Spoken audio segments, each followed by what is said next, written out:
වෙනස් වීමේදී අපේ සිතත් එක්ක මේ සිත හිතන්න මේ වගේ ලෝකයක් තියෙනවා කියලා. ඒක ප්‍රතිපාලනය කරන්නේකුත් නොවෙලා තමයි මේ වර්තමානයේ.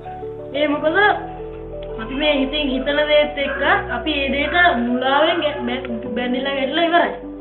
එතකොට අපි යම් කිසි දෙයක් ගත්තොත් මලක් විදුරක් වගේ දෙයක් ගත්තොත් අපි ඉතින් දැක්කම මේක අඳුර ගන්නවා මලක් විදුරක් වේදේ කියලා.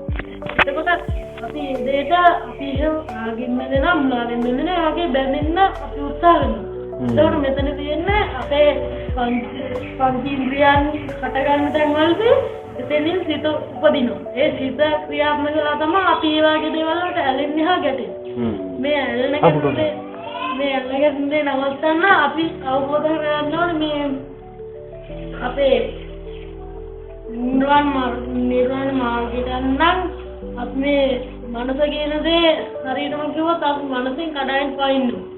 ඒ කියන්නේ එතකොට ඒවට තියෙනවා මට්ටම් මේ වගේ සාමාන්‍ය භාවනා ඉන්දිය භාවනාවකගේ දෙයක් කළා අපි මුලින්ම වේදනාව හට ගන්නවා සංඥාව සංගාර ඊට පස්සේ විඥානය අපි පොඩි කාලේ විඥාන කියනවා ඒ කියන්නේ අපිට ඒ දේවල් වේදනාව සංඥා සංගාර කියන දේවල් ඉතලා අපිට දැක්ක කියලා හිතන ඊට පස්සේ ඒක මනසින් අල්ලගෙන ඒකට බැඳිලා එතනදී පුද්ගල මනෝ විඥානේ මට තමයි මල දැක්කේ මම තමයි විදුරු දැක්කේ කියලා අපි ඉරි කරන්නේ.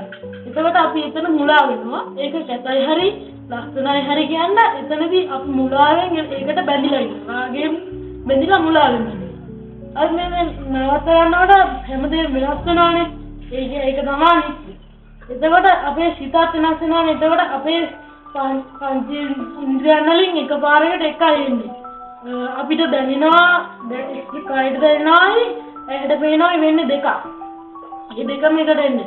අපිට සිතට අයිති වෙන මේ ඉන්ද්‍රියක් ගත්තොත් ඇහැනේ.